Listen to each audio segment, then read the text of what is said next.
Hey guys, Knife Tale here, bringing you another knife review, and today we're going to be looking at the Vero Engineering Synapse XL. This is the big boy. This knife is a titanium bolster lock, let's call it that. I don't know if that qualifies as a bolster lock, but it's kind of what it looks like. With black micarta, which is still not very broken in. I've had this knife for a while, but I haven't carried this knife a lot. I will admit that. And the blade steel is M390.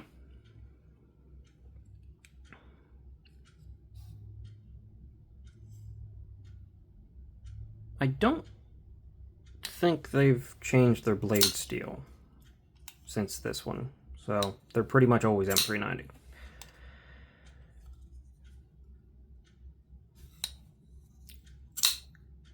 These are made in China by Best Tech, I believe. And they do quite a good job with them.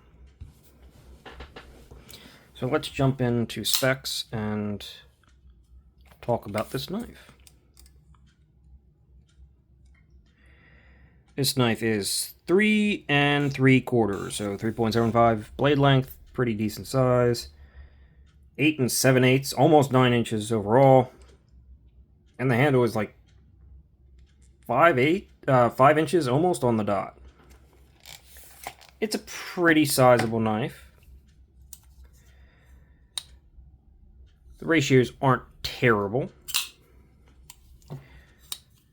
Oh, before I get that, let's do a comparison because we just mentioned ratios. So, bring out the grid for general comparisons.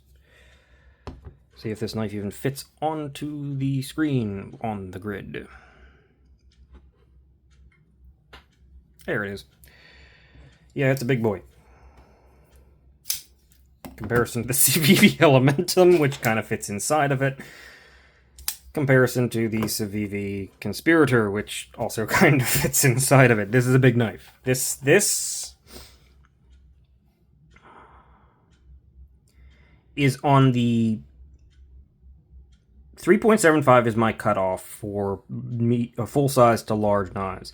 Some 3.75 inch knives I would consider full size knives, but this one's got the chunk, this one's got the mass, this one's got the big handle. This is a large knife. 100%.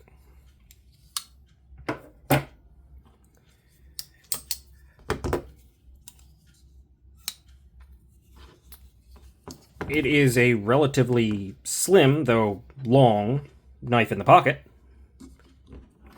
Or I should say not slim. It's not tall. It's narrowish, but it is pretty wide. Being wider than the Conspirator, but not by a ton. It feels big. It does feel big. I'm sure someone's going to do something with that, but let's see how big it actually is. Digging my it's 0.6. That's actually considerably larger than the Conspirator. So it sort of tapers out. So at its widest, it's about. Yeah, okay, so it's about 0.6. It does taper out a little bit, and it's at its widest back here. It's pretty darn thick. The blade stock is 155 thousandths, which is also pretty thick. Not unreasonably so. It does have a relatively small edge bevel, and I honestly don't know how thick behind the edge this thing is. No, that can't be right, right?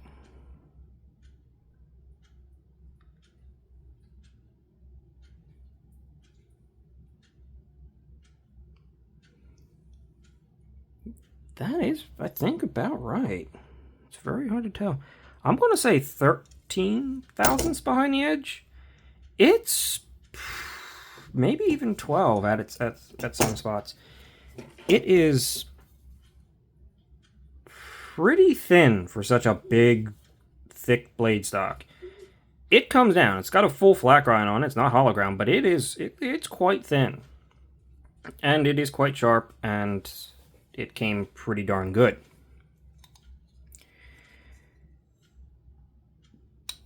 Since I have it right here at hand, or I think I do, let's check hardware real fast, and then we'll get a weight on this. T8, yes sir. T8 pivot, T8 body, or these are the overlay screws. This might be the body screw. I think there's another body screw under here. I'm pretty sure it's T8 all around, which is great to see. I love it. There's really no reason, especially on a knife this hulking size, not to just go with this slightly larger hardware, honestly.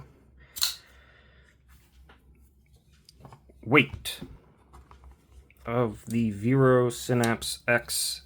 I'm gonna turn it on.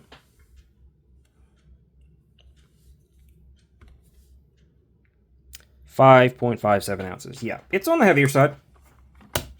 Not unreasonable. Not unreasonable to carry, especially for how much size you're getting here.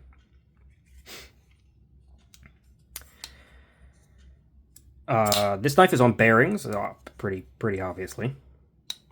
It is a flipper and reverse flick knife only. This aperture is only on one side. Provides a very, very clean blade. There's basically nothing on the blade. The Vero marking is on the spine. It is numbered down here on the tang.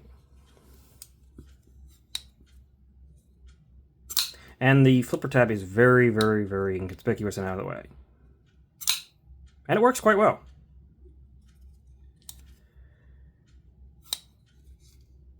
Something else that works quite well is the very, very much attached to the blade, garaged stop pins, internal. Love that. Wonderful. Provides a lot of stability.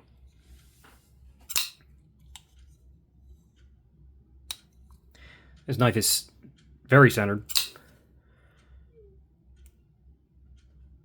Oh. I haven't had this one out for a while, so it does feel like there's a tiny hint of play there.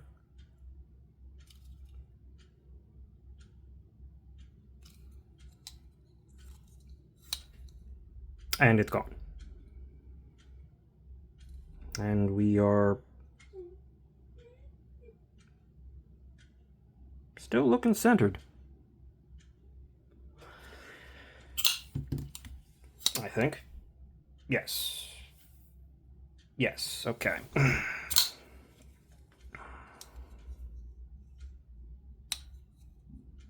That might just be from me flipping this thing too much, because I've done that quite a bit with this knife.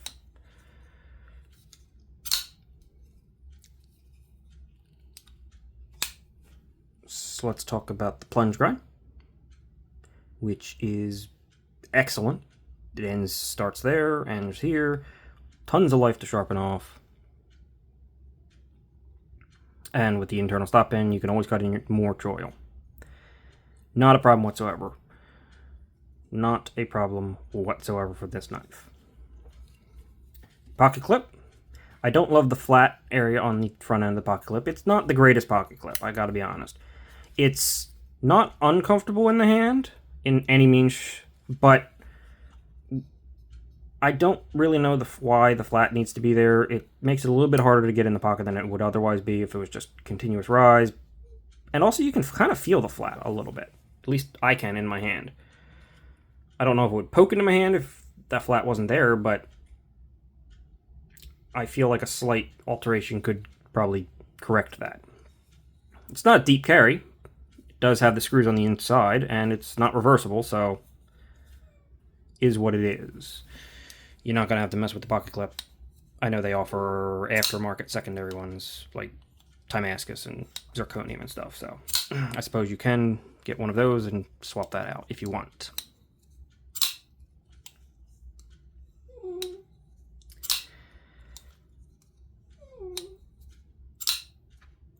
Just let it do its thing for a second.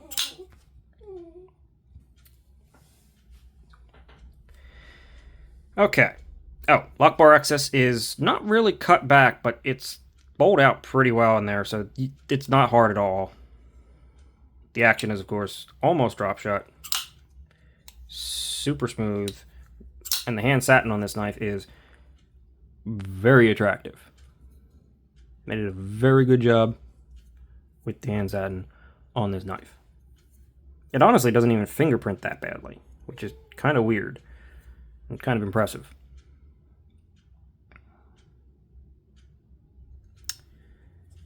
There's jimping that is actually functional. And since we're talking about ergos, let's talk about ergos. Back here, again, I can sort of feel this flat area in the clip, which I don't think I would even necessarily notice if it wasn't there, or if the clip was maybe just a tiny bit shorter and didn't have that flat. It might fall into a slightly better position in my hand. Like right here. Yeah. But it's not uncomfortable. It doesn't really ruin the ergos in any way. The ergos back here are... The ergos overall on this knife are decent. They're not great. It's kind of the one failing point that I think Vero knives have, or at least the Synapse line, a couple of them. It's the general shape where you have this cutout and then you have this hard angle here, and for such a large knife, it's fine because you can get really in there. But the angles of the micarta and the frame, as you can kind of see, they're kind of 90-degree angles. There's no real chamfer around them, and I think they could really use it with this micarta. I think that would really, really help. Also, because there's no chamfer, this edge and this area, when you put your finger in it, you can feel them a little bit. It's mostly if you move around in the position, but just holding on it's not bad. But if you go to move back, you can sort of feel the ledges there. Neither of them are uncomfortable or hurt or sharp or anything like that, but it's there. But yeah, the overall shape of this knife, I think, just would benefit from some chamfering.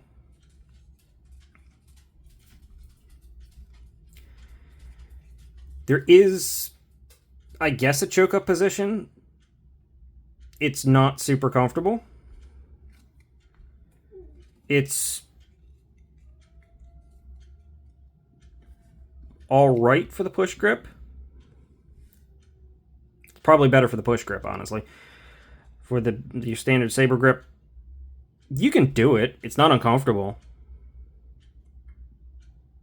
But it's not great. Like just in general, the edges and the shape is a little bit harder than maybe it needs to be.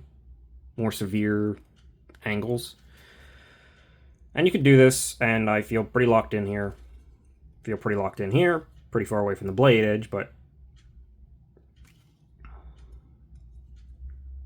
yeah. It's a big knife.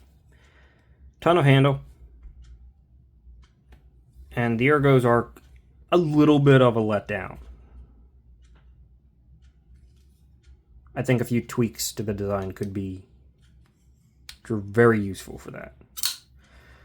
I've never experienced the standard size Synapse, and I've heard people who love them, and I've heard a couple people who say they're just uncomfortable. Maybe this shape doesn't really work in that size. I don't know. I have no experience with it. Let me know your experience. But I could certainly see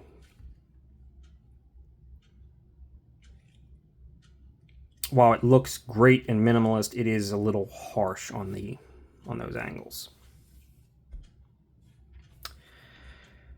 So this knife is made in China, and it is brand new. I believe the micarta versions, they didn't do a micarta version in the last generation of these things, I don't think. It was carbon fiber and titanium and stuff. The micarta version, this one I believe was about $350 when I got it. Most of the variants, though I don't think any of the XLs are available right now, are closer to $380, $390. Which, for a knife this size, finished this well, I think is pretty reasonable.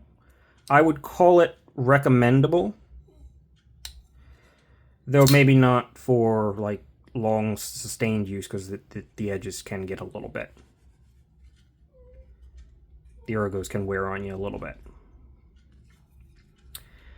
I think the Synapse regular ones are a little bit cheaper, which is also within reasonable realm, I think, for what they are. Being a OEM'd knife, where both the OEM and the designer has to get paid. I don't think they're outside the realm of reason, and they're well done. They're very well, high quality, well executed knives, just with a few things that I think could be tweaked, clip length and such.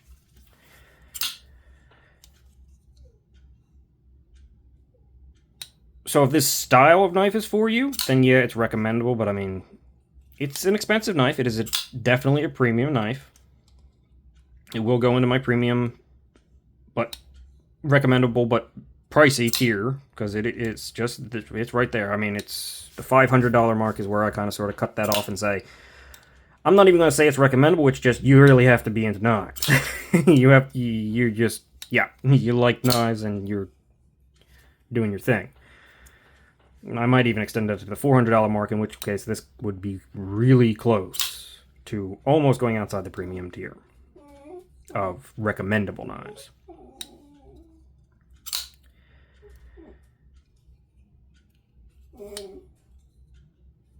Overall, I'm very happy with this, and I like this knife. I haven't carried it as much as I necessarily thought I was going to. I honestly don't want to mess up this beautiful hand satin, and just being that the ergos aren't great and being such a large knife, I don't have necessarily cause to carry it as much as some other knives in my collection. It hits the rotation every now and then, though.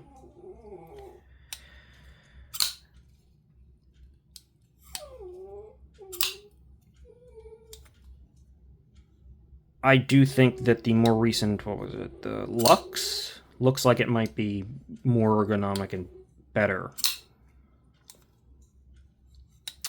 Vero has quite a few models. Check them out. I'll link stuff down below. Maybe his Instagram. But that's all I have to say on this knife. I think we've covered everything. I just keep feeling like I'm forgetting something and I don't know why. So I'm causing you all to hold up longer than I need to. The Synapse XL is a cool knife and very attractive and very, very much an XL knife.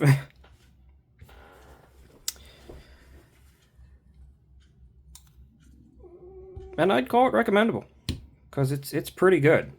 And I have to say, it came down to a thinner edge than I even thought it was going to. I've never measured this one. I want to double check that just one more time. Just for my own sanity, because that feels like it's super thin for such a big knife.